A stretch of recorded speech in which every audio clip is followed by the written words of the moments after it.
अर्थ अर्थ है कौन कहली अर्थ अलंकार हाँ अर्थ उपरे गुरुत्व आरोप करिकी जो अलंकार सृष्टि ताहा अर्थ अलंकार शब्द गोटे शब्द से शब्दर अर्थ अर्थ ऊपर बेसी इंपोर्टेंस दिया है अर्थ अलंकार शब्द ऊपर बेसी इंपोर्टेंस दिया है शब्द है अलंकार है दु प्रकार डेली डेली कहीं पचार हाँ कहीं तुम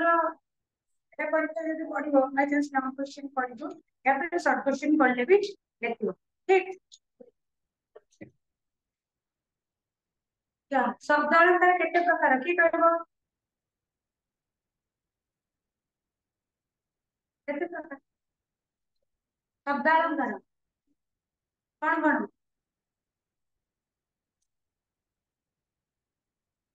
अर्थ अलंकार केते प्रकार କହିଛି ତମ ବହି କେତେ ବହି ପାଞ୍ଚଟା ଦେଇଛି ଆହୁରି ଆଗକୁ ଅଛି କିନ୍ତୁ ତମ ବହିରେ ପାଞ୍ଚଟା ଦେଇଛି ଠିକ ଅଛି ବସ ତ ଅନୁପ୍ରାସ अलंकार କେତେ ପ୍ରକାର ଅନୁପ୍ରାସ ପାଞ୍ଚ ପ୍ରକାର କଣ କଣ ଠିକ लास्ट क्लास रे हमर जमक अलंकार टा पठाइता ଆମେ ଅଧା ପିଲା ତ ନଥିଲା ଅନଲାଇନ ରେ ପଢୁଛ ଯୋଉ ଦିନ ତମେ ରହୁନ ସବୁବେଳେ ତ ତମର ଏଇଠି ରେକର୍ଡ ସିଷ୍ଟମ ଅଛି ନାଇଁ ଅନଲାଇନ ରେ ଯୋଗ ଦେଇଦବ ଆଟଲିଷ୍ଟ ହେଲା ଜମକ କେତେ ପ୍ରକାର ଜମକ अलंकार କେତେ ପ୍ରକାର ପାଞ୍ଚ ପ୍ରକାର କଣ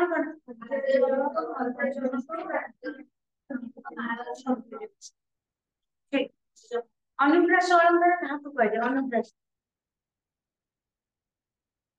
एकରୁ ଏକ ବା ଏକାଧିକ ବ୍ୟଞ୍ଜନ ବର୍ଣ୍ଣ ବାରମ୍ବାର ଆବୃତ୍ତି ହେଲେ ତାହା ଅନୁପ୍ରାସ अलंकार ନାଇଁ ଜମକ अलंकार କାହାକୁ କୁହାଯାଏ ठीक भिन्न अर्थबोधक समउच्चारित शब्द वाक्य काव्य पदरे बारंबार आवृत्ति हेले जमक अलंकार कहदेव नहीं ठीक अनुप्रास छेकानुप्रास अलंकार क्या कहते संजय विश्वजीत आउ अनुमोद दास एम सब कुआड़े गले तुम तो तीन जन आस कुआड़े गले क्लास अच्छी कॉलेज रे हाँ ठीक तो छेकानुप्रास अलंकार क्या कहते बहु व्यंजन वर्ण साम्य रही क्रम अनुसार बारंबार आवृत्ति हेले ताकू छेकानुप्रास अलंकार कह जाए एग्जांपल के कहबो कांता कांता बोले नथिया तुम्हारा नहीं कांता रही तो कांता जने गोटे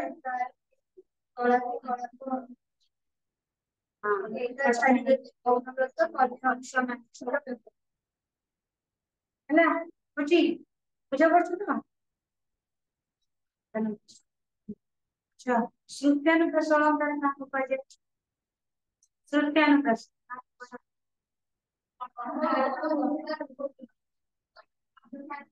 पांचटी ध्वनि जेकोसी गोटे हेले भी चलिबो बारंबार आवृत्ति हेले ताहा हैला कोन श्रुत्यानुप्रास अलंकार वृत्तानुप्रास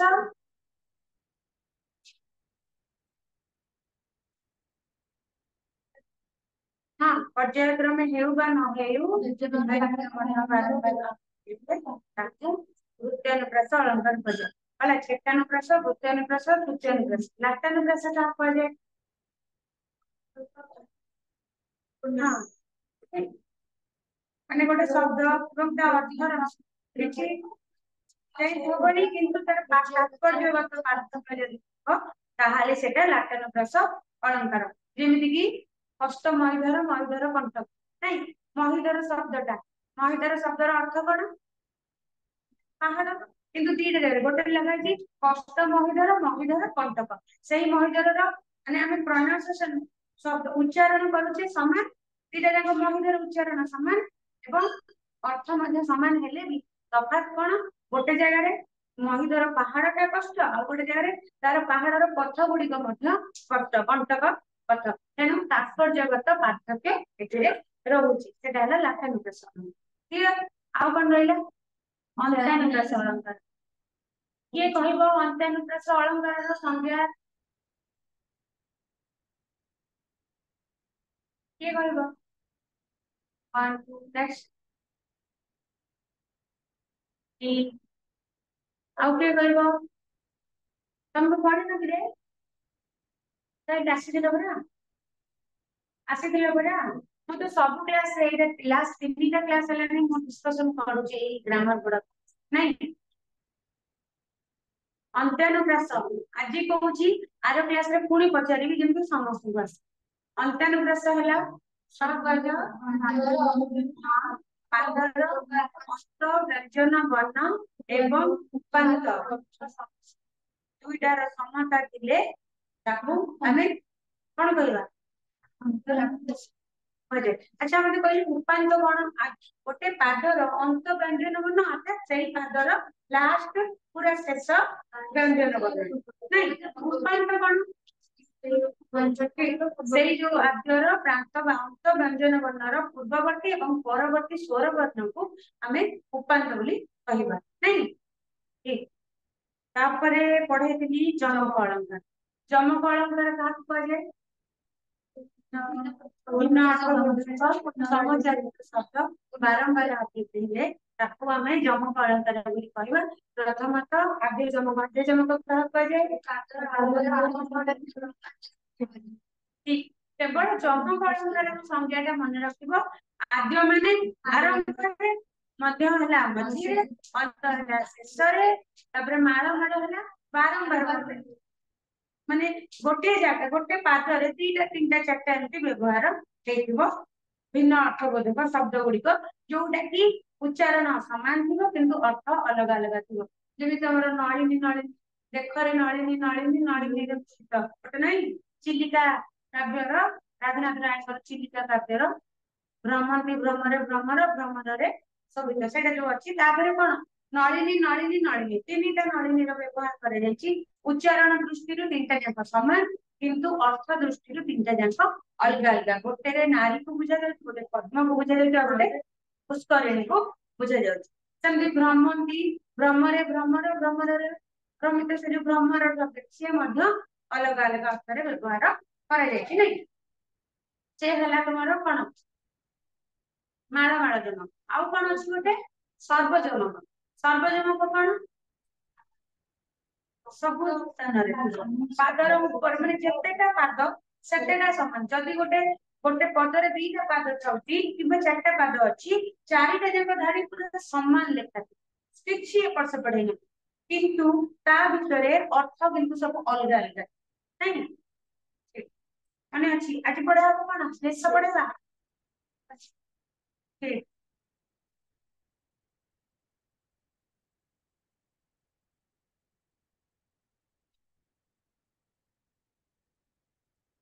ଶ୍ଲେଷ ଅଳଙ୍କାର पेज नंबर 301 301 पृष्ठा तमरो अलंकार जोटा अछि अलंकार रो तमरो सही गला। अनुप्रास अलंकार पूरा क्लियर समस्त कर बुझी जाइते तो समस्त खाली घोषी नाती बुझी जता समस्त बुझी छ। अनुप्रास अलंकार क्लियर। जमक अलंकार क्लियर तमे बुझिला। जमक अलंकार ना डाउट अछि? डाउट थिले एबे क्लियर कर दे पछू लास्ट बेलू यदि भूल भाल करिवो परीक्षा खातिर भूल भाल कले माडा देबे ହେଲା। जमक क्लियर समस्तଙ୍କର ठीक। श्लेष आदि जाई समस्ते आउ थरे घरे रिपीट कर दबो। श्लेष सॉरी हां जमक आउ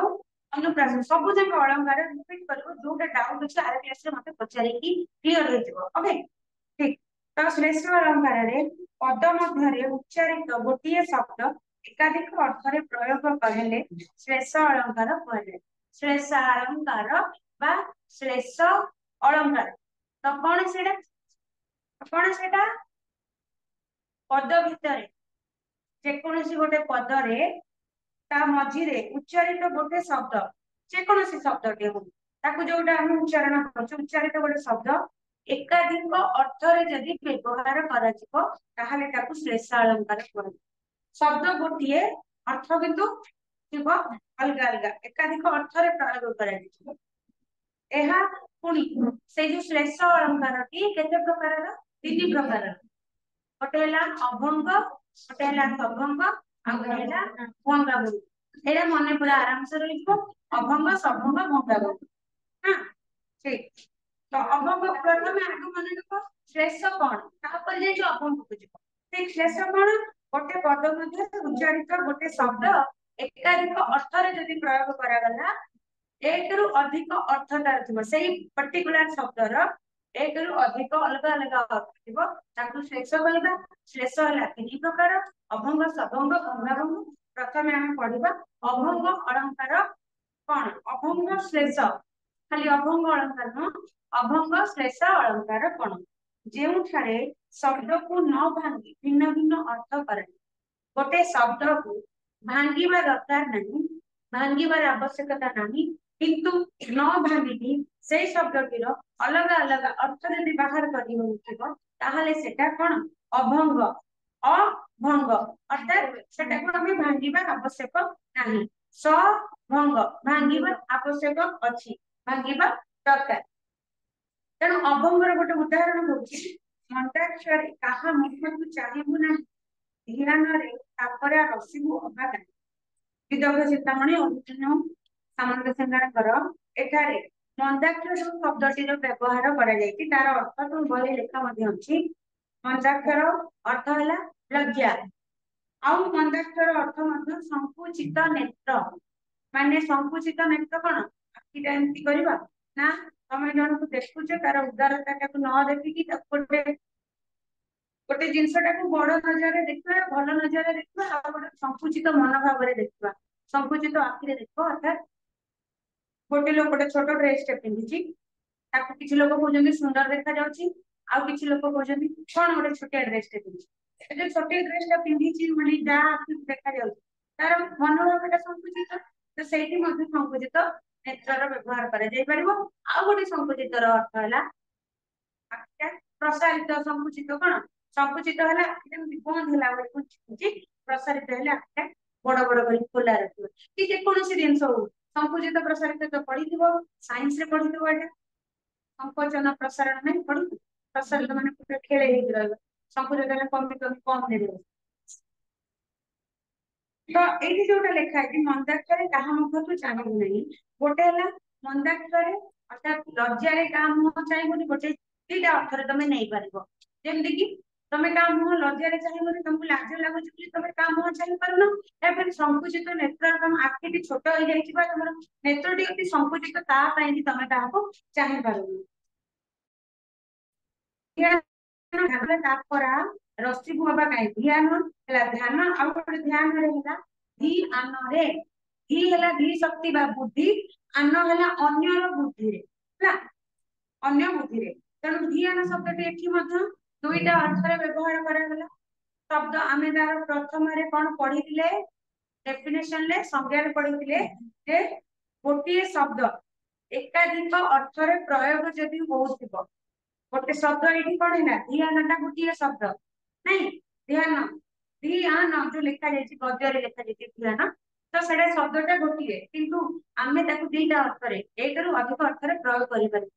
कि केते साहित्यिक होतबे स्टूडेंट तमे गोटे शब्दर अर्थ गोटे जानिछ तमे आ गोटे अर्थ जानिछ नहीं तमे ताकू गोटे अर्थ रे लेकी बुझिबी भूल कार होबनी तमर भूल होबनी कि तमर भूल होबनी तमे गोटे अर्थ जानिछ तमे से अर्थ रे बुझिले ठीक होछि सी आ गोटे अर्थ जानिछ से अर्थ बुझिले मध्ये सेटा ठीक होछि। तेणु यही जमीक गोटे शब्द अच्छी मंदाक्षर क्या मुख तू चाहबू ना अर्थात लज्जा तू क्या मुह को चाह पारू ना या फिर संकुचित नेत्र आखि तोर संकुचित हो जाते माने जमीती कि गोटे जोर पवन बही आसुची धूलिया पवन से तुम आखिटा संकुचित हो जाए आखिरे धूली पशिजार भय तुम आखिटा को कौन कर धीरे धीरे बंद कर से जो बंद हवा अवस्थाटा संकुचित अवस्थाटा तो सही आखिरे भलरे सामना लोक देखी हम कि तो सही अर्थ रे कहउचंती मंदाक्षर कहा मुख तू चाहबू नहीं ए जो धाड़ी की बा ए जो पादटी रे गोटे अर्थ व्यवहार कराଯାଇଛି मंदाक्ष शब्दटी सॉरी गोटे शब्द व्यवहार कराଯାଇଛି जोड़ा है मंदाक्ष शब्द किंतु अलग अलग अर्थ रे तमे तमे गोटे प्रकार बुझी परिबो तमे आ गोटे प्रकार रे मतलब बुझी परिबो जे चाहे ताको बुझी परिबो जे कवितार कोन भाबे के लिखिछि किंतु तमे गोटे अर्थ रे बुझी परिबो कि जे नहीं लज्जा रे लोकटी काहाको चाहि पारु नाही आउ के बुझी परिबो संकुचित नेत्र रे से काहा मुह को बा काहाको चाहि पारु नाही द्वितीय धारी रे ध्यान रे तापर रसी बुवा काहे ध्यान रे गोटे है ध्यान तार गद्य रूप है कौन ध्यान एकाग्रचित जोटा कहुए ध्यान आउ धी आन भांगी माने भांगु तो ना ताको हमें बुझेगा भाई तार अर्थ को बुझेगा भाई मु कहूची एटा भांगिबा दरकार नै धी आन बोली ताको भांगी भांगी लिखबा आवश्यक नै किंतु तार अर्थ बुझेगा बोले धी र अर्थ कौन धी शक्ति माने बुद्धि चेतना शक्ति आन हला आउ जण अन्य तो अन्य बुद्धि को ध्यान ମଧ୍ୟ कुहाଯାଏ तेणु एठी ମଧ୍ୟ अन्य बुद्धि रे कापड़ा रसी होबा कहीं माने तू काहा बुद्धि रे पड़ी काहाକୁ रसी होबा काहाକୁ ओडे भल पाई जिवु सेटा नै तापर ध्यान रे काहाକୁ रसना तेणु गोटे शब्द दुईटा अर्थ रे व्यवहार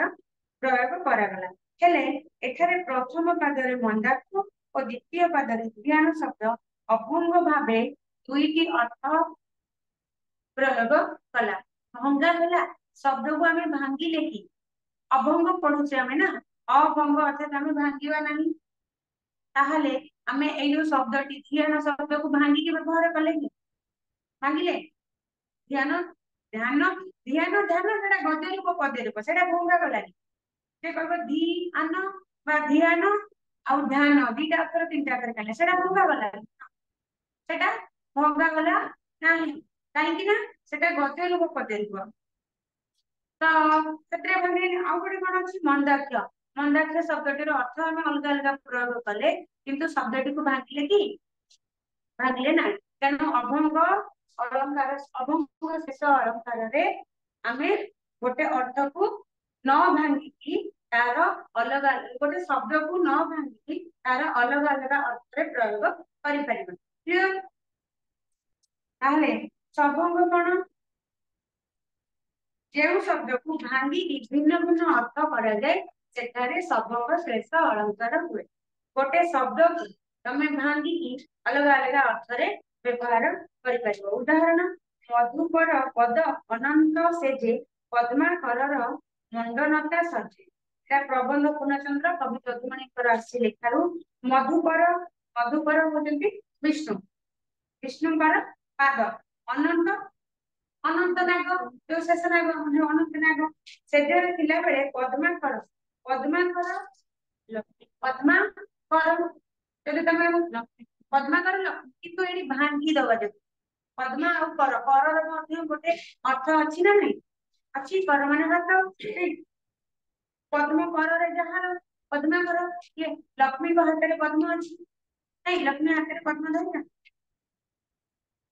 लक्ष्मीकर हाथर सौंदर्य विधान करे कारण लक्ष्मी विष्णुकर पाद स्पर्श करिथांती एठारे पद को भांगी अर्थ करा जायतिबारु सबंग शेष अलंकार होई पद को भांगी किभଳି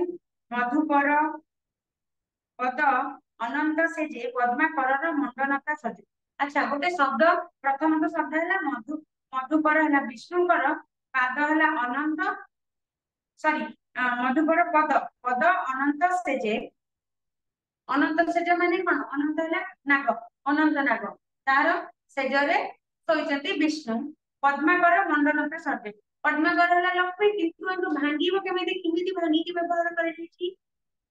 अलग अलग अक्षर हां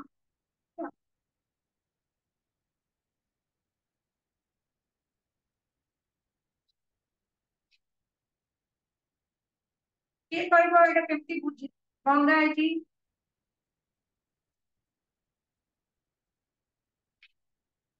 पद्माकर माने तमे बुझिले लक्ष्मी नहीं नहीं पद्माकर माने लक्ष्मी नो लक्ष्मी को हाथ तो पद्म आउ कर गोटे शब्द पद्म गोटे शब्द पद्म कर रे जहा जे पद हाथ रे कर रो अर्थ है कोन हाथ जे हाथ रे पद्म धरि चंती से के सीधा शब्द को कले लक्ष्मी कर हाथ पद्मा कर है लक्ष्मी कर हाथ आउ गोटे है मधुकर मधुकर है विष्णु कर पाद विष्णुकर पाद मधुकर पद जो लेखा लेखि पद हेले मधुकर पद पद है पाद आ मधुकर है विष्णु आ गोटे उदाहरण देले कहि परिबो क्लियरली एटा बोला लिखि पानी ग्रहण बुझी अछु काली स्वभाव पूर्ण उदाहरण आमे आमे आगे कोन पढिथिले जे गोटे शब्दर भिन्न भिन्न अर्थ थिबो नै अर्थरे प्रयोग करा जाय तेबे पानी ग्रहण जो शब्दटी अछि ताको हम भांगी परिबा ना भांगी परिबा सबंगरे सबंग ना जोगुडा भांगी हबो सेगुडा सबंग नै कि तो पानी ग्रहण ताको भांगी हबो ना हबो भांगी रे अलग अलग अर्थ हबो ना हबो नहीं पानी और ग्रहण पानी रे गोटे अलग शब्द अर्थ बाहर परिबो ग्रहण रे गोटे अलग अर्थ बाहर परिबो किंतु से जोड़ा जाय तो आमर कोन संख्या पड़िले अभंग माने जो शब्द भांगी हो नथिबो भांगिले अलग अर्थ हो नथिबो हला सेटा हला अभंग आ जो शब्द व्यवहार हेतिबो भांगी हेले भांगी देले से अलग अलग अर्थ होतिबो ताले सेटा सबंग तो एई जो शब्दटी पानी ग्रहण शब्दटी अभंग ना सबंग सबंग काहेकि काहे भांगी देले एई शब्दटी हम भांगी परिवार आराम नहीं भांगी देले दीटा अलग अलग अर्थ हिबो पानी अर्थ तमे जो जल पानी अर्थ हाथ आ ग्रहण अर्थ के गोटे जिंस तुमको दिया है तमे ग्रहण करछ के गोटे दान कले ग्रहण करछ तार अर्थ मते तमे व्यवहार कर परिबो आ गोटे ग्रहण अर्थ जो ग्रहण लगे चंद्र ग्रहण लगे हला तो तेनु करी एही पदरे ଥିବା पानी ग्रहण एवं हे उद्गार दुईटी शब्द शिष्ट पद एही दुईटी पदर अर्थ हे परि पानी ग्रहण हैला विवाह व्यंजन कार्य जदि हम पूरा शब्द को नबा ताहले पानी ग्रहण रो अर्थ कोन तो बाहागर बेले जो पानी ग्रहण होय कि विवाह व्यंजन कार्य खाइला बाहागर पर जो खाइबा पीबाटा माने बर को जो खान बर को जो खाया दियंती बा पणा दियंती पानी ग्रहण किंतु एहाको भांगी दुईटी पद पानी और ग्रहण कले एहार अर्थ हस्तधारण हेजिबो नहीं पानी को ग्रहण कर पानी अर्थ को जदि हम हाथ रे नबा पानी रो अर्थ जदि हम हाथ बुझिबा ताले हाथ को ग्रहण कर माने हस्त धारण कर हाथ धर हस्त धारण कर माने हाथ धर मोर पानी को ग्रहण कर मोर हाथ को ग्रहण कर मन तमे अलग अर्थ रे भी नहीं परिबो एते गोटे अर्थ देछि तमे अलग अर्थ रे भी कोन नहीं परिबो आगे पानी ग्रहण कर माने जल ग्रहण करिया को भी परिबो पानी हेला जल पानी ग्रहण कर माने पानी नियो मो पानी मु दोउची पानी तमे नै कि पी पाए तेणु दुईटी पद पानी और ग्रहण कर यार अर्थ साधारण हुए तापर गोटे शब्द अछि हे उद्गार हे उद्गार हैला उद्गार हे उद्गार माने गोटे संबोधनात्मक शब्द हे भगवान हे प्रभु ए जो हे शब्द जे हम व्यवहार करछे एटा हमें कहा गोटे संबोधन करछे नै संबोधनात्मक शब्द बा पद हे उद्गार अर्थात महान किंतु एहा को भांगी दुईटी नूतन पद हेउ और तार कले यह अर्थ हेउ भाज्य हेइबो केमिति हेउ और तार हे उदार हेउ आउ तार माने दार हबो दार माने स्त्री ना दार अर्थ हैला स्त्री तार नै प्रिंटिंग मिस्टेक अछि तनु स्त्री अर्थात भाज्य दार अर्थ स्त्री हे दारा बा ना हे उदार यदि हम ताको भांगी बा हेउ दार दार रो अर्थ हैला भाज्य हेउ भाज्य ठीक तीटा अर्थ व्यवहार तेबे जदि एई उदाहरण छाड़ पदर प्रथम अर्थ काली पानी ग्रहण रु बुझी अछि तुमे स्वभावे उदार हे उदार आमे मुनि कन्या बाहुल्य मात्र कहू अछि द्वितीय अर्थ रे काली पानी ग्रहण रु बुझी अछि तुमे स्वभावे उदार आमे बाहुल्य मात्र कहू अछि मुनि कन्या दार हे मुनि कन्या दार हेउ माने मुनि जो कन्या एठी गोटे तमर आसीची गोटे काव्य रूप काव्य प्रणय वल्लभी काव्य रु आसीची तेणु से काव्य जो स्टोरी अच्छी से स्टोरी आकार से कहउछथि किंतु हमर पाठ एठी बुझवा कथा कोन जे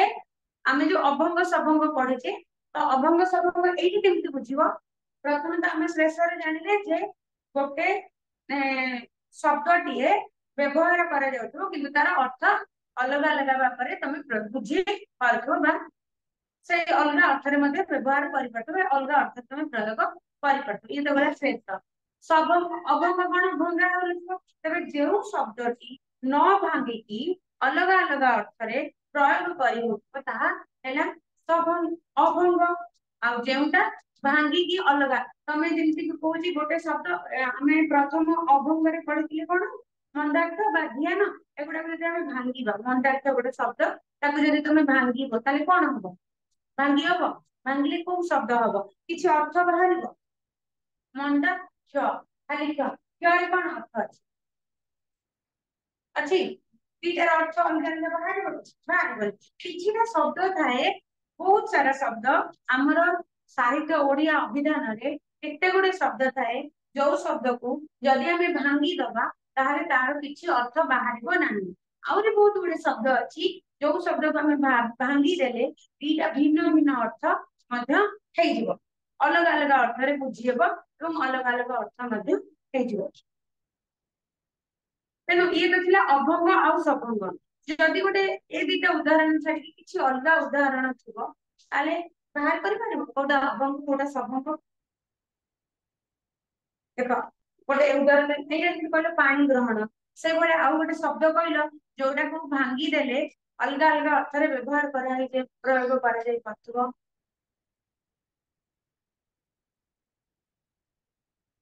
किछि भी शब्द बहुत शब्द अछि जोटा के भांगी की दिटा अर्थ रे व्यवहार करि पथुरो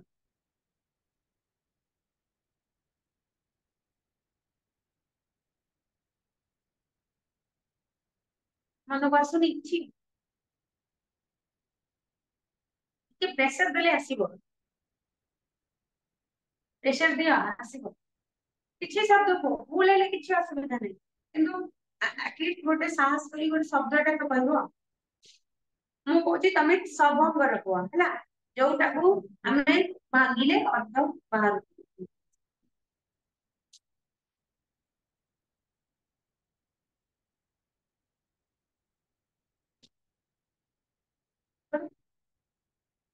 सॉरी गृह प्रवेश हाँ हबो गृह प्रवेश ସେଇ ବାହାଘର ପାଣି ଗ୍ରହଣ ପାଖାପାଖି ନାଇଁ ଗୃହ ପ୍ରବେଶରେ କଣ ହଉଛି ଗୃହକୁ ଯଦି ଆମେ ଗୋଟେ ଶବ୍ଦରେ ନେଇଥିବା ଗୃହ ପ୍ରବେଶର ଅର୍ଥ ଆମେ ବୁଝୁଛେ ଯେ ଗୋଟେ ନୂଆ ବୋହୂଟେ ଆସିଲେ ତାକୁ ଗୃହ ପ୍ରବେଶ କରାଯାଉଛି କାଇଁ ସେ ଗୋଟେ ଅର୍ଥରେ ବୁଝିବା ଗୃହ ପ୍ରବେଶ ଗୃହକୁ ବା ଘରକୁ ପ୍ରବେଶ କର କୁଣିଆ ଆସୁଛନ୍ତି ତାଙ୍କୁ ବି ତମେ ଡାକୁଛ ଘର ଭିତରକୁ ଆସ ପ୍ରବେଶ କର ଆମ ଘର ଭିତରକୁ ଆସନ୍ତୁ ଡାକୁନେ ପୁଣି ଆସିକି କଲିଂ ବେଲ ମାରିଲେ ତମେ ଯାଇକି କଣ କରୁଛ ଠିଆ ହେଇଥାଉଛ ନା ବିଦା କରିଦଉଛ ଘରକୁ ଆସନ୍ତୁ ବୋଲି ଡାକୁଛ ନା ଗୃହ ପ୍ରବେଶ କର ତ ସେଇ ଅର୍ଥରେ ଦିଟା ଅର୍ଥ ହେଲା ଗୋଟେ ହେଲା ତମେ କୁଣିଆ ଆସିଲେ ଗୃହକୁ ପ୍ରବେଶ କରନ୍ତୁ ବୋଲି ବା ଅତିଥିଙ୍କୁ ତମକୁ ଅତିଥି ଆସିଛନ୍ତି ଘରକୁ ତାଙ୍କୁ ଗୃହକୁ ଡାକୁଛ ପ୍ରବେଶ କରିବା ପାଇଁ ଆଉ ଗୃହ ପ୍ରବେଶର ଆଉ ଗୋଟେ ଅର୍ଥ କଣ ଯେ ନୂଆ ବୋହୂଟି ଆସିଲେ ପ୍ରଥମ କରିକି ଯୋଉ ଘର ଭିତରକୁ ପ୍ରବେଶ କରୁଛି ସେ ଯୋଉ ରସମ ଟାକୁ ମଧ୍ୟ ଗୃହ ପ୍ରବେଶ କରିବେ ନାଇଁ ଆଉ କଣ ଏଇଭଳିଆ ସବୁ ଶବ୍ଦ ଗୁଡିକ ଯୋଉଟାକୁ ଭାଙ୍ଗିଲେ ଅଲଗା ଅଲଗା ଅର୍ଥରେ ପ୍ରୟୋଗ କରିହେଉଥିବ ତାକୁ କହିବ ସଭଙ୍ଗ ହଁ ଆଉ କଣ ଅଛି ମନକୁ ଆସିଛି ଶବ୍ଦ ଆସିଛି ନାଇଁ ଆଚ୍ଛା ଭାବିବ ଯାଇ ଘରେ କେତେ କେତେ ଶବ୍ଦ ସବୁ ଅଛି ହେଲା ଆଉ ଅଭଙ୍ଗ ତ ହଜାର ହଜାର ଶବ୍ଦ ଅଛି ତମେ ଯେକୌଣସି ରାଣ୍ଡମଲି ଗୋଟେ କହିଦେଲେ ସେ ଅଭଙ୍ଗ ଅଳଙ୍କାର ଅଭଙ୍ଗ ଶବ୍ଦ ହେଇଯିବ କାହିଁକିନା ବହୁତ ଶବ୍ଦ ଅଛି ଯୋଉଟାରେ କି ଅର୍ଥ ଅଲଗା ଅଲଗା ଦି ଦିଟା ତିନି ତିନିଟା ଅର୍ଥରେ ତମେ ପ୍ରୟୋଗ କରିପାରୁଛ ନାଇଁ ଛୋଟର ଏକ୍ସାମ୍ପଲ କହିଦଉଛି କର ନାଇଁ ପାଣି ପାଣିଟା ବୋଧେ ଖାଲି ପାଣି ଶବ୍ଦଟା ଯଦି ନବ ଗ୍ରହଣ ଶବ୍ଦ ଖାଲି ପାଣି ଶବ୍ଦଟା ଯଦି ତମକୁ କୁହାଯିବ ତାହେଲେ ସେଇଟା କୋଉ ସେ ଶବ୍ଦଟା କୋଉ ଅଳଙ୍କାରରେ ଯିବ ଅଭଙ୍ଗ ନା ସଭଙ୍ଗ ଅଭଙ୍ଗ ମାନେ ପାଣି ଦିଟା ଭାଙ୍ଗିଦେଲେ କିଛି ଅର୍ଥ ନାହିଁ କିନ୍ତୁ ପାଣିର ଅଲଗା ଅଲଗା ଅର୍ଥରେ ତମେ ପ୍ରୟୋଗ କରିପାରିବ ନାଇଁ ପାଣିରେ ତମେ ନ ଜଳ ପାଣିକୁ ଗୋଟେ ଜଳ ଆଉ ଗୋଟେ କଣ ଗୋଟେ ଯୋଉ ମୋତିର ଆଭା ମଧ୍ୟ ପାଣି କୁହାଯାଏ ଆଉ ଗୋଟେ ତମର ଯୋଉ ପାଣି ହେଲା ହାତ ହେଁ ତ କେତେ ଅର୍ଥରେ ତମେ ପ୍ରୟୋଗ କରିବ ଠିକ ତ ବୁଝିପାରିଲ କ୍ଲିୟର ଆଉ ଅଛି କଣ ଭଙ୍ଗାଭଙ୍ଗ ଶ୍ଳେଷ ଭଙ୍ଗାଭଙ୍ଗ ଶ୍ଳେଷ କଣ ଯେଉଁଠାରେ କୌଣସି ରଚନାରେ ଅଭଙ୍ଗ ଏବଂ ସଭଙ୍ଗ ଉଭୟ ଥାଏ ଓ ବିବିଧ ଅର୍ଥ ପ୍ରକାଶ କରିଥାଏ ତାହାକୁ ଭଙ୍ଗାଭଙ୍ଗ କୁହାଯାଏ ଏଥିରେ ଅଭଙ୍ଗରେ ହେଲା କଣ ଅଭଙ୍ଗଟା ଭାଙ୍ଗି ହବନି, ସଭଙ୍ଗଟା ଭାଙ୍ଗି ହବ, ଆଉ ଭଙ୍ଗା ଭଙ୍ଗଟା ଦିଟା ଯାକ ଅଳଙ୍କାର ସେଥିରେ ଥିବ ଏବଂ ଅଲଗା ଅଲଗା ବିଭିନ୍ନ ଅର୍ଥ ପ୍ରୟୋଗରେ ବ୍ୟବହାର କରିହେଉଥିବ, ତାହା ହେଲା ଭଙ୍ଗା ଭଙ୍ଗ ଶ୍ଳେଷ। ଯେଉଁ କୌଣସି ରଚନାରେ ଅଭଙ୍ଗ ଥିବ ସଭଙ୍ଗ ଉଭୟ ଥାଏ, ଉଭୟ ଶ୍ଳେଷ ଥିବ ଏବଂ ଦ୍ୱିବିଧ ଅର୍ଥରେ ପ୍ରକାଶ କରୁଥାଏ, ଦୁଇଟା ଯାକ ଅର୍ଥରେ ଅଭଙ୍ଗରେ ବି ସଭଙ୍ଗରେ ବି ଯୋଉ ଅର୍ଥ ପ୍ରକାଶ କରୁଥିବ ତାହେଲେ ତାକୁ ଆମେ ଭଙ୍ଗା ଭଙ୍ଗ ଶ୍ଳେଷ ଅଳଙ୍କାର ବୋଲି କହିବା। ସେଇ ଭଙ୍ଗା ଭଙ୍ଗ ଅଳଙ୍କାର ଏପଟ ସେପଟ ପାଇଁକି ହିଁ ତମର ଲକ୍ଷ୍ମଣ ସୁପର୍ଣ୍ଣେଖାର ନାକ କାଟି ପକେଇଥିଲା ନୁହେଁ, ତାକୁ ଲେଖିଲେ ଗୋଟେ ଅଳଙ୍କାରରେ ରାମଚନ୍ଦ୍ର, ଇଏ ବୁଝିଲେ ଆଉ ଗୋଟେ ଅଳଙ୍କାରରେ, କଟା ହେଲା ସେଥିପାଇଁ ତାର ନାକ ନୁହେଁ, ଭଙ୍ଗା ଭଙ୍ଗ ଅଳଙ୍କାରରେ ଲେଖା ଯାଇଥିଲା। ଉଦାହରଣ ମଧ୍ୟ ସେଇଟା ଅଛି। ତମର ରାମଚନ୍ଦ୍ର କଣ ଲେଖିଲେ, ବାବୁ ନାକ ସିରି ଦାନ ଯୋଗ୍ୟ ଦୋଷକୁ ବିହର କାନନ କର ଆଲିଙ୍ଗନ। କିଏ ପଢିଦେଲେ ବିହର କାନ ନ କର ଆଲିଙ୍ଗନ ହେଲା, ବିହର କାନ ନ କର ଆଲିଙ୍ଗନ। ତ ଶୁଣା ଯାଉଛି କଣ, ପ୍ରଥମ ସିଏ ଲେଖିଲା ବାବୁ ନାକ ସିରି ଦାନ ଯୋଗ୍ୟ ଦୋଷାକୁ, ନାକ ସିରି ଏର ଅର୍ଥ ଏଠି କଣ ସ୍ୱର୍ଗ ସମ୍ପଦ, ମାନେ ଅତି ସୁନ୍ଦରୀ, ସେ ଭଲ ସୁନ୍ଦରୀ ଥିଲା, ସେ ଯୋଉ ସୁପର୍ଣ୍ଣେଖା ଅସୁନ୍ଦରୀ ସ୍ତ୍ରୀଟେ ନଥିଲା, ସୁନ୍ଦରୀ ସ୍ତ୍ରୀଟେ ଥିଲା। ରାମଚନ୍ଦ୍ରଙ୍କ ପାଖକୁ ଯେତେବେଳେ ଯାଇଥିଲା ବାହା ହବାକୁ, ସେ କହିଲେ ମୁଁ ତ ଏକ ପତ୍ନୀବ୍ରତା, ମୋର ଭାଇ ଅଛି, ତା ପାଖକୁ ତୁ ଯାହା। ତ ସେଇଠି କଣ ହେଇଥିବ ଯେ ରାମଚନ୍ଦ୍ର ଚିଠିରେ ଲେଖି ଦେଇଥିବେ ଯେ ଲକ୍ଷ୍ମଣଙ୍କୁ ପଠେଇଥିବେ ଯେ ଯା ତୁ ଏଇ ଚିଠିଟା ଦେଖେଇବୁ, ସେ ଲେଖିଥିବେ ତୁ ଏଇ ଯୋଉ ସ୍ୱର୍ଗ ସମ୍ପଦ ଏତେ ସୁନ୍ଦରୀ କନ୍ୟାଟିକୁ ତାର ସୌନ୍ଦର୍ଯ୍ୟ କୁ ଦେଖିକି ଦେବା ଏବଂ ଦାନର ଅର୍ଥ ଦେବା, ଦାନର ଯୋଗ୍ୟ ଏତେ ସୁନ୍ଦରୀଟାକୁ ତୁ ତାକୁ ଧରିକି ବିହର କାନନ କର ଆଲିଙ୍ଗନ, ତାକୁ ଆଲିଙ୍ଗନ କରିକି କାନନରେ ବିହର କର ବୁଲେ ହେଲା, ବଣରେ ତାକୁ ବୁଲା କି ତା ସହିତ ମିଶିକି ବୁଲେ, ଏମିତି ଅର୍ଥରେ ରାମଚନ୍ଦ୍ର ଲେଖିକି ଚିଠି ପଠେଇଥିଲେ। ଇଏ ତାକୁ ପଢିଲେ କୋଉ ଅଳଙ୍କାରରେ, ଅଭଙ୍ଗ ସଭଙ୍ଗ କହିଛି ନା, ଭଙ୍ଗା ଭଙ୍ଗ ଏପଟ ସେପଟ ହେଲା, ଇଏ ତାକୁ ପଢିଲେ ବାବୁ ନାକ ସିରି ଦାନ ଯୋଗ୍ୟ ଦୋଷାକୁ, ଏଠି ନାକ ସିରିର ଅର୍ଥ ହେଲା ନାସିକାର ସୌନ୍ଦର୍ଯ୍ୟ। ନାକ ସିରିର ଦୁଇଟା ଅର୍ଥ ଅଛି, ପ୍ରଥମ ଅର୍ଥ ଗୋଟେ ଅର୍ଥ ହେଲା ସ୍ୱର୍ଗୀୟ ସମ୍ପଦ, ଐଶ୍ୱର୍ଯ୍ୟ ସମ୍ପଦ ଯୋଉଟା ବହୁତ ସୁନ୍ଦର, ଆଉ ନାସିକାର ସୌନ୍ଦର୍ଯ୍ୟ, ନାକ ସିରି, ନାକର ସିରି ଭାଗ ମାନେ ସୌନ୍ଦର୍ଯ୍ୟ, ତାର ନାକର ସୌନ୍ଦର୍ଯ୍ୟଟିକୁ, ଆଉ ଦାନର ଦିଟା ଅର୍ଥ, ଦାନର ଗୋଟେ ଅର୍ଥ ଅଛି ଦେବା, ଆଉ ଗୋଟେ ଛେଦନ କରିବା। ଯିଏ ଯୋଉ ଅର୍ଥରେ ବୁଝିଲା ମୁଁ କହିଛି ନା, ତ ଯିଏ ଯୋଉ ଅର୍ଥରେ ବୁଝିଲା ତା ପାଇଁ ହେଇଗଲା ସେଇଆ। ତେଣୁ କରିକି ଇଏ ଲେଖିଲେ ଗୋଟେ ଅର୍ଥରେ, ସିଏ ବୁଝିଲେ କଣ ଯେ ତାର ନାକ ସିରି, ନାକର ସୌନ୍ଦର୍ଯ୍ୟଟିକୁ ଦାନ ଯୋଗ୍ୟ, ଛେଦନ କରିବା ଯୋଗ୍ୟ, ଇଏ ବୁଝିଲା ଓଲଟା ଅର୍ଥରେ ତାର ଛେଦନ କରିବା ଯୋଗ୍ୟ ଦୋଷା ବି ହର କାନ ନ କର ଆଲିଙ୍ଗନ, ତାର ନାକକୁ ଛେଦନ କରିଦିଅ, ତା ନାକଟା ଛେଦନ କରିବାର ଯୋଗ୍ୟ, ଏବଂ ପି ମାନେ ତା ସହିତ ହର ନାକ କାନ, କାନକୁ ବି କାଟି ପକା, କାନକୁ ବି ଛେଦନ କରିଦିଅ, ଆଉ ନକର ଆଲିଙ୍ଗନ, ତାକୁ ଆଲିଙ୍ଗନ କର ନାହିଁ, ଇଏ ବୁଝିଲେ ଏଇଟା। ତେଣୁ ଯାହା ବି ହଉ ଏଇଟା ବୈଦେହୀଶ ବିଳାସ ଉପେନ୍ଦ୍ର ଭଞ୍ଜଙ୍କର ଲେଖା, ଉପେନ୍ଦ୍ର ଭଞ୍ଜଙ୍କର ବୈଦେହୀଶ ବିଳାସରେ ଅଛି ଏ ଧାଡିଟି। ତେଣୁ ପଦର ପ୍ରଥମ ପାଦରେ ଥିବା ଯୋଉ ନାକ ସିରି ଶବ୍ଦଟି ଏବଂ ଦାନ ଦିଟା ଶବ୍ଦ ପଦଟିକୁ ନ ଭାଙ୍ଗିକି ଭିନ୍ନ ଭିନ୍ନ ଅର୍ଥ ଯଦି ଆମେ ପ୍ରକାଶ କରିବା, ତାହେଲେ ଯଦି ଆମେ କଣ ପଢିଲେ, ଭଙ୍ଗା ଭଙ୍ଗ ମାନେ ଦିଟା ଯାକ ଥିବ, ସଭଙ୍ଗ ଥିବ ଅଭଙ୍ଗ ଥିବ, ତେବେ ପ୍ରଥମେ ଆମେ ନ ଭାଙ୍ଗିକି ବ୍ୟବହାର କରିବା। ଯଦି ଆମେ ସେଇ ଯୋଉ ଦିଟା ଯାକ ନ ଭାଙ୍ଗିକି ବ୍ୟବହାର କରିବା ଅର୍ଥଟିକୁ, ତାହେଲେ କଣ ହବ, ନ ଭାଙ୍ଗିକି ମାନେ ଅଭଙ୍ଗ ନାଇଁ, ଅଭଙ୍ଗରେ ପ୍ରଥମେ ଆମେ ବ୍ୟବହାର କରୁଛେ, ତାହେଲେ ସେଟା କଣ ହବ ଯେ ତୋର ଯୋଉ ସ୍ୱର୍ଗୀୟ ସମ୍ପଦଟିକୁ ସୁନ୍ଦର, ତାର ନାକ କାନ ସେ ସୁନ୍ଦର ଐଶ୍ୱର୍ଯ୍ୟ ଭରା ସ୍ୱର୍ଗୀୟ ସମ୍ପତ୍ତିକୁ ଆଲିଙ୍ଗନ ପୂର୍ବକ ବିହାର କରେ କାନନ, ଏଟା ଥିଲା ତମର। ଯଦି ଆମେ ତାକୁ ଅଭଙ୍ଗ ଅଳଙ୍କାରରେ ପଢିବା, ରାମଚନ୍ଦ୍ର ଯୋଉ ଅଳଙ୍କାରରେ ଲେଖିଲେ ଅଭଙ୍ଗ ଅଳଙ୍କାରରେ ଲେଖିଥିଲେ, ତାକୁ ଲକ୍ଷ୍ମଣ ପଢିଲେ କଣ ସଭଙ୍ଗ ଅଳଙ୍କାରରେ ପଢିଲେ, ସଭଙ୍ଗରେ ପଢିଲେ ମାନେ କଣ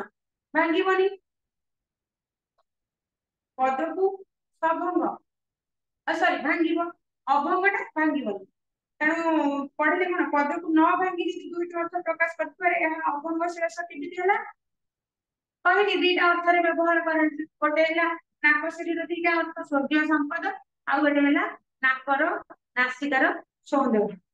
ତ ତାକୁ ଯଦି ଆମେ ଅଭଙ୍ଗରେ ବ୍ୟବହାର କରିବା, ତାହେଲେ ବିହର କାନନ ଏ ଯୋଉ କାନନ କର ଆଲିଙ୍ଗନ କରୁଥିଲା କାନନରେ ବିହାର କରି ଆଲିଙ୍ଗନ କର, ଏଇଟା ହେଲା ଭଙ୍ଗା ଯାଇନି, ଅଭଙ୍ଗ ନା, ଭଙ୍ଗା ଯାଇନି। କିନ୍ତୁ ତାକୁ ଯଦି ଆମେ ସଭଙ୍ଗରେ ବ୍ୟବହାର କରିବା ତାହେଲେ କଣ ହବ? ବି ହର, ବିହରକୁ ଭାଙ୍ଗିଦେଲା, ବି ହର ମାନେ ଆକୁ ବି ହର, କିନ୍ତୁ ମୁଁ ତାକୁ ବି ମାରିବି ଆକୁ ବି ମାରିବି, ଯୋଉ ବି ବ୍ୟବହାର କରାଯାଏ। ତ ବି ହର କାନ, କାନଟାକୁ ବି ହରଣ କର, ଛେଦନ କର, ନ କର ଆଲିଙ୍ଗନ, କାନନ କର ଆଲିଙ୍ଗନକୁ, କାନନକୁ ଭାଙ୍ଗି ଦେଇକି ନ କର ଆଲିଙ୍ଗନକୁ ଯୋଡି ଦେଇକି କଣ କଲେ? କାନକୁ ଛେଦନ କର ଓ ଆଲିଙ୍ଗନ କର ନାହିଁ। ତ ଏଇ ପଦରେ ଉଭୟ ଅଭଙ୍ଗ ଆଉ ସଭଙ୍ଗ ଦୁଇଟି ଶ୍ଲେଷ ଥିବାରୁ ଏଇଟାକୁ ଆମେ ଭଙ୍ଗାଭଙ୍ଗ ଶ୍ଲେଷ ବୋଲି କହିବା ହେଲା। ଯୋଉଥିରେ ସେଟାକୁ ଭାଙ୍ଗିକି ବି ବୁଝେଇ ହଉଥିବ, ନ ଭାଙ୍ଗିକି ବି ବୁଝେଇ ହଉଥିବ, ଦୁଇଟା ଯାକ ଥିବ, ସେଇଟା ହେଲା ଭଙ୍ଗାଭଙ୍ଗ ଶ୍ଲେଷ ଅଳଙ୍କାର। କ୍ଲିୟର? ଏତିକି ଥାଉ।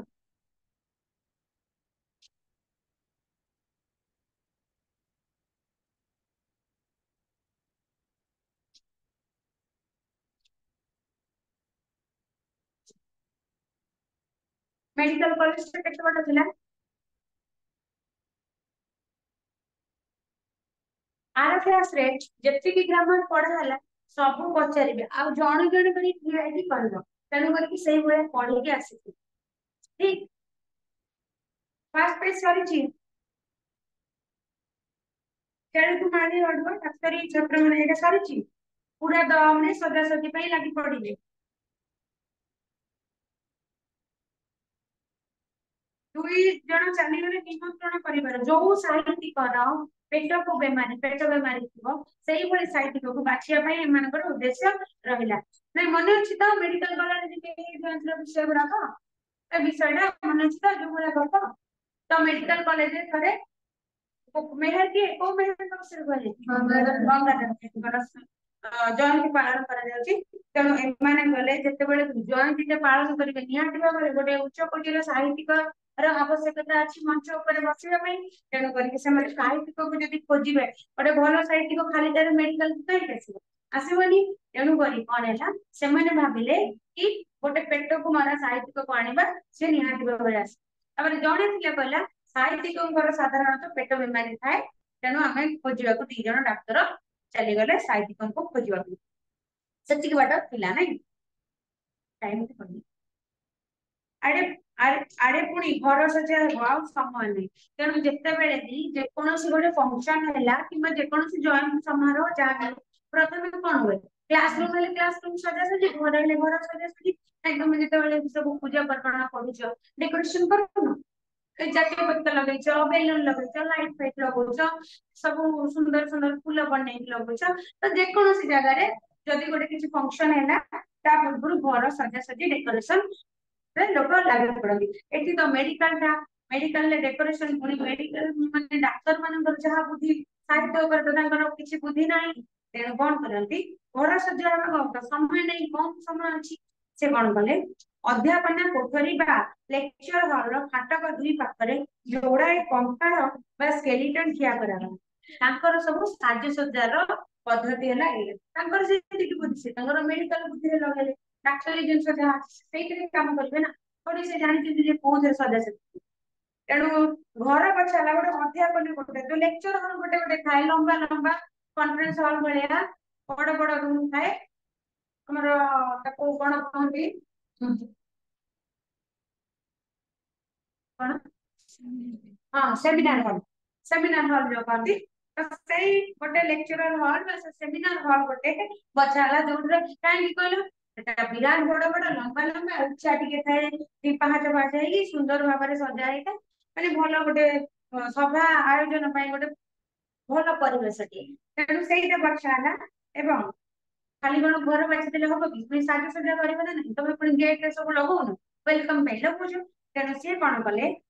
ତାର ଫାଟକ ଦୁଇ ପାଖରେ, ଘରକୁ ଯୋଉ ଏଣ୍ଟ୍ରି କରିବ କବାଟର ଦୁଇ ପଟରେ କଣ ଲଗେଇଲେ, ମେଡିକାଲ କଲେଜ କଙ୍କାଳ ଗୁଡାକ ଥାଏ ନାଇଁ, ସ୍କେଲିଟନ ଗୁଡାକ ଥାଏ, ସବୁ ଚିହ୍ନା କରିବା ପାଇଁ ଏଇଟା ଏଇ ଜିନିଷ ତାଙ୍କ ପାଖରେ ସବୁବେଳେ ଆଭେଲେବୁଲ। ଦିଟା ତିନିଟା ଚାରିଟା କଙ୍କାଳ ଝୁଲୁଥାଏ, ଓଳା ହେଇକି କୋଉଠି ଷ୍ଟାଣ୍ଡ ହେଇକି ଥୁଆଇଥାଏ। ତା ଭିତରୁ ଦିଟା ପୁରା ମୁଣ୍ଡରୁ ଗୋଡ ପର୍ଯ୍ୟନ୍ତ ଥିବା କଙ୍କାଳ ଦି ପଟର ତମର ଫାଟକ ବା କବାଟ ଦି ପଟରେ ଦିଟା ସ୍କେଲିଟନ ଥୋଇଦେଲେ, ଦିଟା ହାଡ କଙ୍କାଳ ପୁରା କରିକି ଠିଆ କରାଗଲା, ତାକୁ ଠିଆ କରେଇଦେଲେ। ଉଭୟଙ୍କର ହାତକୁ ନମସ୍କାର କରିବା ଭଙ୍ଗୀରେ ରଖି ସୂତା ବାନ୍ଧି ଦିଆଗଲା। ହାତ ଗୁଡା ତ ହାଡ ଗୁଡା ଓଳିଥିବ ନା, ଆଉ ସେଇଗୁଡା ତ ତାର ତ ଜୀବନରେ ସେ ଏମିତି ଖାଲି ଲଟକୁଥିବ, ହାତ ବାନ୍ଧିଦେଲେ ବି ସେ ଲଟକୁଥାଏ ନାଇଁ। ତ ତାର ହାତ ଦିଟାକୁ ଆଣିକି ଏଠି ଗୋଟେ କଙ୍କାଳଟେ ଠିଆ ହେଇଛି, ତାର ଦି ହାତକୁ ଏମିତି ନେଲେ, ଏମିତି ହାତ ଯୋଡିଲା ଭଳିଆ ନମସ୍କାର ଭଳିଆ କରି ସୂତା ବାନ୍ଧିଦେଲେ। ତା ତ ଜୀବନ ନାହିଁ, ସେ କଣ ରହିବ କି, ରହିବନି। ତେଣୁ ସୂତା ବାନ୍ଧି ଆର ପଟ କଙ୍କାଳଟି ମଧ୍ୟ ସେଇଭଳି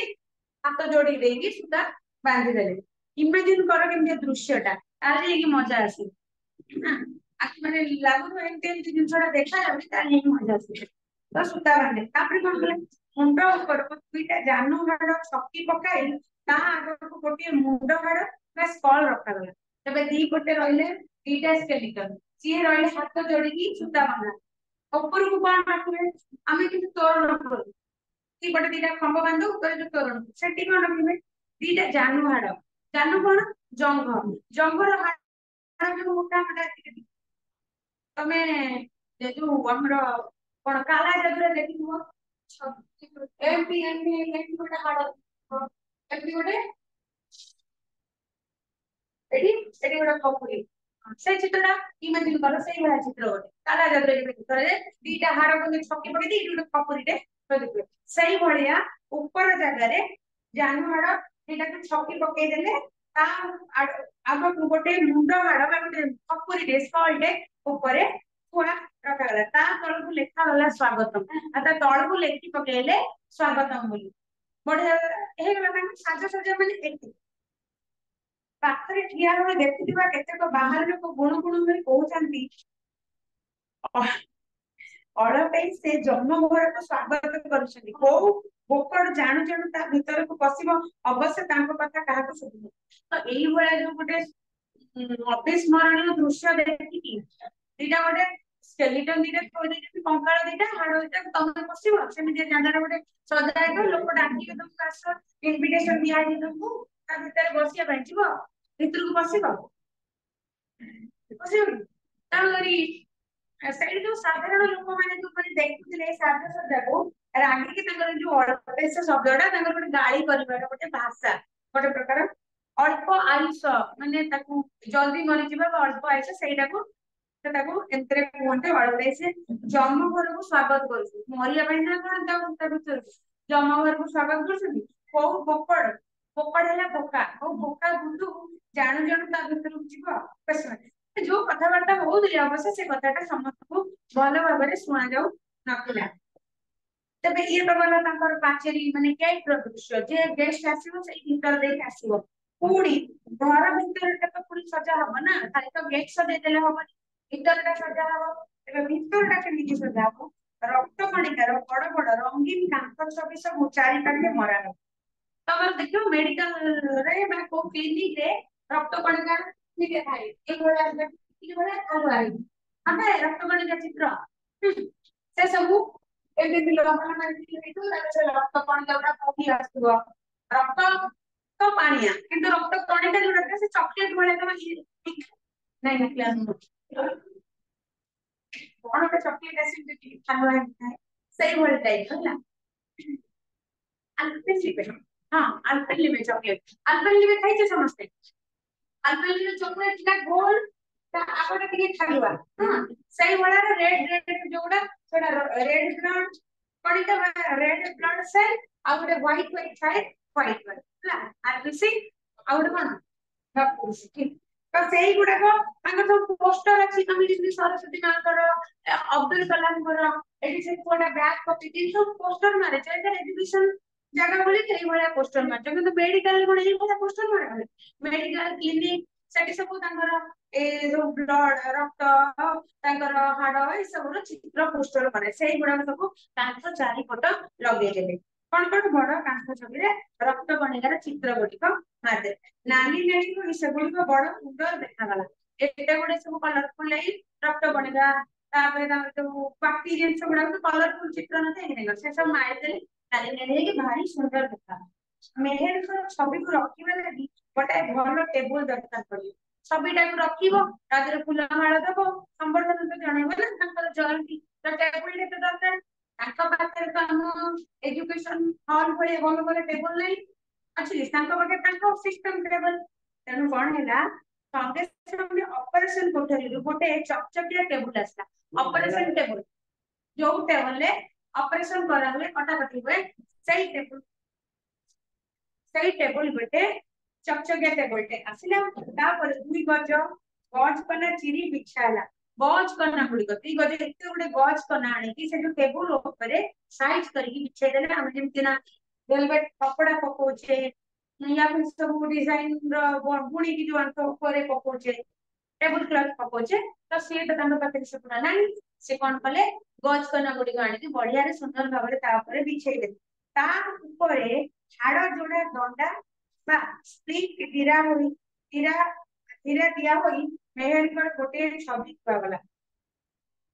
ता ऊपरे हाड़ जोड़ा दंडा कोन हाड़ जोड़ा दंडा बस हाड़ को जोड़ कोन हाड़ जोड़ी मैंने सब हाड़ को जोड़ी गोटे दंडा हैला थुआई तापर रखिबे ना फोटोटा केमति रखिबे कार गोटे फोटो रखिबे ना से जो टेबुल टा गला ना टेबुल ऊपर गज करना पीछे देले हाड़ जोड़ा दंडा में स्क्रीन धीरा धीरे दिए धीरे देबे फोटोटा रखिबे से जो हाड़ जोड़ा दंडा गुड़िक रखिदेले जो हाड़ को जोड़ा जाए तुमरो ऑर्थोपेडिक डिपार्टमेंट रे हाड़ बड़ा भांगी गले स्क्रीन जबरदस्त आने की देगी पकेगी प्लास्टर वगैरह करके जोड़ती तो सही दंडा दीटारे धीरा दिया करे कि मेहर को फोटो को आ जाएगी सेठी रखिले से टेबल को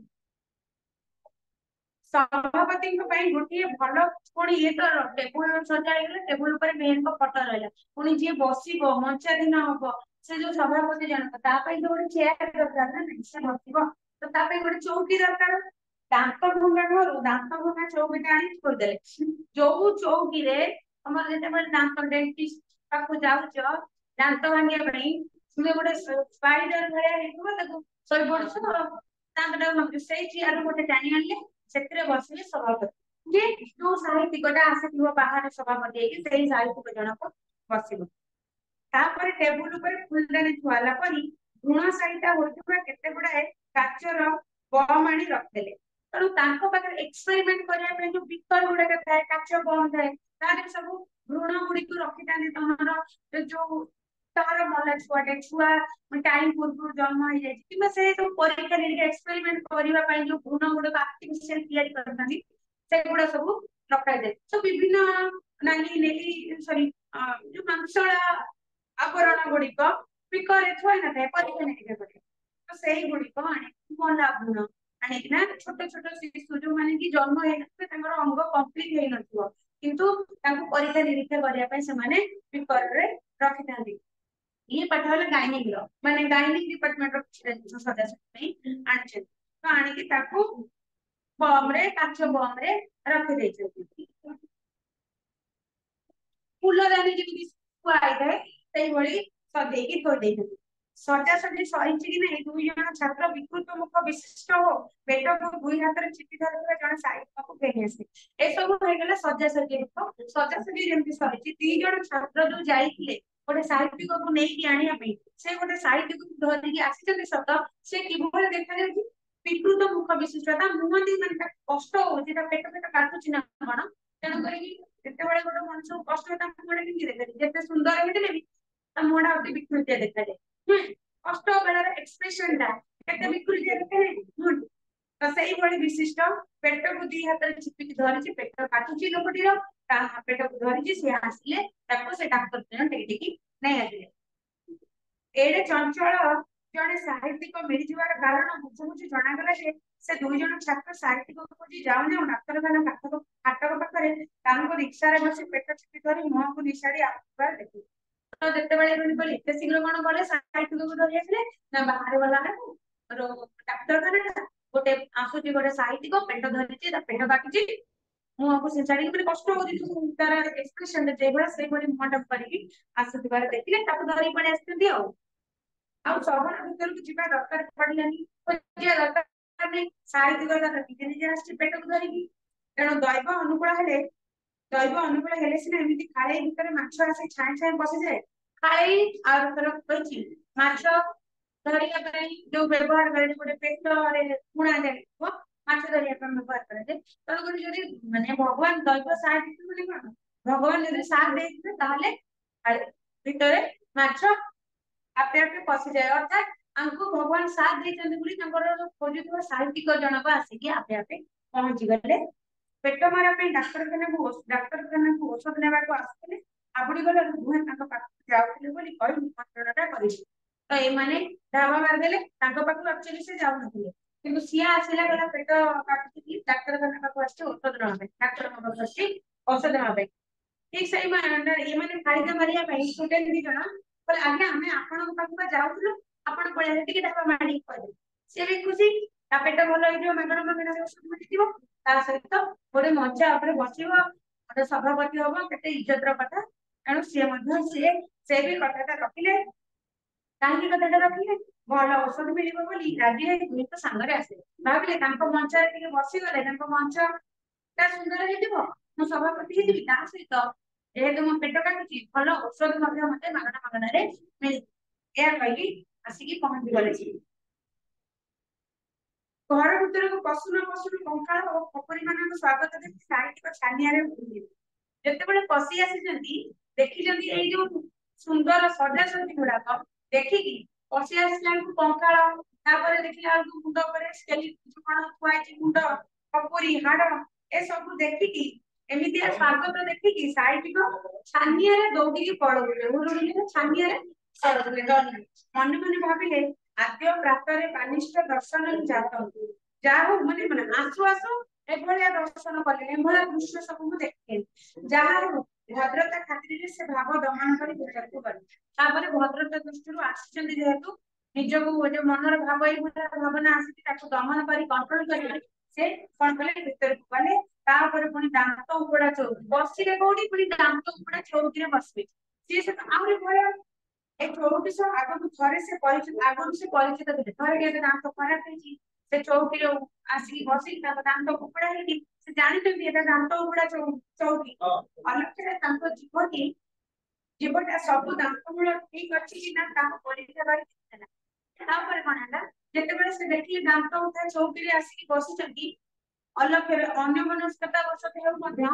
ହେଉ ବରଂ କଣ କରୁଛନ୍ତି କିଏ ତାଙ୍କୁ ଲକ୍ଷ୍ୟ କରୁଛନ୍ତି ସେ ଆଗ ଦେଖିଦେଲେ କାହିଁକିନା ଆଗରୁ ଆସିଛନ୍ତି ଦାନ୍ତ ପାଇଁକି ଟ୍ରିଟମେଣ୍ଟ ହେଇଛନ୍ତି ଦାନ୍ତ ଉପଡା ହେଇକି ତେଣୁ ସେ ଦେଖି ପକେଇଲେ ନିଜ ଜୀବରେ ନିଜ ଦାନ୍ତ ଗୁଡିକୁ ତନକି ଦେଖି ପକେଇଲେ ଯେ ମୋ ଦାନ୍ତ ଗୁଡିକ ସବୁ ଠିକ ଠାକ ଅଛି ନା ନାହିଁ ସେ ଚୌକି ଉପରେ ବସିବାକୁ କୁନ୍ତୁ ହେଉଥିଲେ ସୁଦ୍ଧା ବିଧି ତାଡନାରେ ବାଧ୍ୟ ହୋଇ ବସିଲେ ଆସିଛନ୍ତି ବିଧି କରିବାକୁ ପଡିବ ବସିବାକୁ ତେଣୁ ଇଚ୍ଛା ହଉ କି ନ ହଉ କୁନ୍ତୁ ହେଲେ ମଧ୍ୟ ଯାଇକି ଚୌକି ଉପରେ ବସି ପଡିଲେ ହେଲା ସରିଗଲା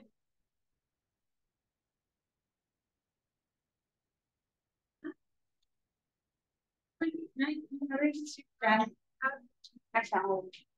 ବସି ବସି କୁନ୍ତୁ ହେଲେ ଆଚ୍ଛା ଏତିକି ଅଛି ନା ଟେବୁଲ ଉପରେ ଫୁଲଦାନୀ ପରି ଥୁଆ ହୋଇଥିବା କାଚ ବକ୍ସ ସବୁ ଦେଖି ତାଙ୍କ ମୁଖ ବିକୃତି ଟିକେ ବଢିଗଲା ବେଶୀ ବଢି ଏଇ ଯୋଉ ଥୁଆ ହେଇଛି ଭ୍ରୁଣ ଗୁଡିକ ମାନେ କଣ ମେଞ୍ଚା ମେଞ୍ଚା ମାଂସ ପେଣ୍ଡୁଳା ଗୁଡିକ ନା ସେ ଯୋଉ ଭିତର ଭିତରେ ଥୁଆ ଯାଇଥିବା ଯୋଉ କାଚ ବନ୍ଦ ଭିତରେ ଥୁଆ ଯାଇ ସେ କେତେ ଦେଖାଯାଉଥିବ କେମିତି ଡରାବନା ତାଙ୍କ ମାନଙ୍କୁ ଆମେ ସାଧାରଣ ଲୋକଙ୍କୁ ବି ନିହାତି ଭାବରେ ଗୋଟେ ଡରାବନା ଡାକ୍ତର ମାନେ ଡେଲି ଡେଲି ସେ କାମ କରୁଛନ୍ତି ତାଙ୍କୁ କିଛି ଫରକ ପଡିବନି କଣା ଫଟା ରକ୍ତ ଏସବୁ ଦେଖିଲେ ସାଧାରଣ ଲୋକଙ୍କୁ ନିହାତି ଭାବରେ ଭୟ ଲାଗିବ ତେଣୁ ତାକୁ ଦେଖିଲେ ତାଙ୍କ ଯୋଉ ମୁହଁର ବିକୃତି ଭାବ ଟା ଆଉ ଟିକେ ଅଧିକ ବିକୃତିଆ ହେଇଗଲା ନା ତମେ ଯେମିତି ଗୋଟେ ଅସନା ଜିନିଷ ଟେ କି ଗୋଟେ ଡରାବନା ଜିନିଷ ଦେଖିଲେ ତମର ଫେସିଆଲ ଏକ୍ସପ୍ରେସନ ଟା ଟିକେ ଚେଞ୍ଜ ହେଇଯାନ୍ତି ନା ଯଦି ସୁନ୍ଦର ଜିନିଷ ଦେଖିବ ଆଶ୍ଚର୍ଯ୍ୟ ହେଇଯାଏ ତ ଆଶ୍ଚର୍ଯ୍ୟ ଭଳିଆ ସୁନ୍ଦର ଦେଖିଲେ ହସ ବାହାରୁଛି କି ଗୋଟେ ବିକୃତି ଜିନିଷ ଦେଖିଲେ ଯୋଉ ବିକଟାଳିଆ ମୁହଁଟା ହେଇଯାଉଛି ସେଇଭଳି ତାର ଦେଖିଲା ପେଟ ବେଶୀ ମାରୁଛି ଭାବି ଜଣେ ଗରମ ପାଣିରେ ଫଳି ପେଟ ଉପରେ ଲଦିବାକୁ ପଟିଆ ଖାଇବାକୁ ତାର ଯୋଉ ମୁହଁ ଟା ବିକୃତି ଦେଖିକି ଡକ୍ଟର ମାନେ ଭାବିଲେ ତାର ବୋଧେ ଜୋରରେ ପେଟ ମାରୁଛି ତେଣୁ ଗୋଟେ ଗରମ ପାଣିରେ ଥଳି ଅର୍ଥାତ ତାଙ୍କର ଥାଏ ପାଉଚ୍ ଗୁଡାକ ପାଣି ଗରମ ରହିବା ପାଇଁ ସେଗୁଡାକ କଳିତା ପେଟରେ ଦେଇକି ଦିଟା ବଡିକା ଖାଇବା ପାଇଁ ଦେଲେ ପେଟ ବେଦନା ଉଣା ପଡିବାରୁ ସେ ଟିକେ ଟେକି ଟାକି ହେଇ ବସିଲେ ମାମୁଲି ରୀତିନୀତିରେ ସଭା ଆରମ୍ଭ ହେଲେ। ତାପରେ ଟିକେ ପେଟ କଷ୍ଟଟା ମାନେ କେମିତି ରିଲାକ୍ସ ଲାଗିଲା ତାପରେ ସେଠୁ ଟିକେ ଟେକି ଟାକି ହେଇକି ବସି ପଡିଲେ ଚିଆର ଉପରେ ସେ ଯେମିତି ଚିଆର ହଉ ଯାହା ହଉ ଯାହା ଯେମିତି ଆଡଜଷ୍ଟ କରି ବସିଲେ ଆଉ ମାମୁଲି ରୀତିନୀତିରେ ସାଧାରଣ ରୀତିନୀତିରେ ଯୋଉ ଭଳି ଭାବରେ ପୂଜା କାର୍ଯ୍ୟ ମଞ୍ଚ ଉପସ୍ଥାପନା ହୁଏ ଭାଷଣ ଦିଅନ୍ତି ସେଇଭଳି ଭାବରେ ତାଙ୍କର ସଭା କାର୍ଯ୍ୟଟି ମଧ୍ୟ ଆରମ୍ଭ ହୋଇଥାଏ। ପରେ ଦେଖିବା କିଭଳି କି କୋଉ ଉପାୟରେ କି ଭାଷଣ ଦଉଛି ହେଲା। ସେତିକି ସେତିକି ପଢିକି ଆସିବ ଗ୍ରାମାର ଗୁଡାକ ପଢିକୁ ହେଇନି ନା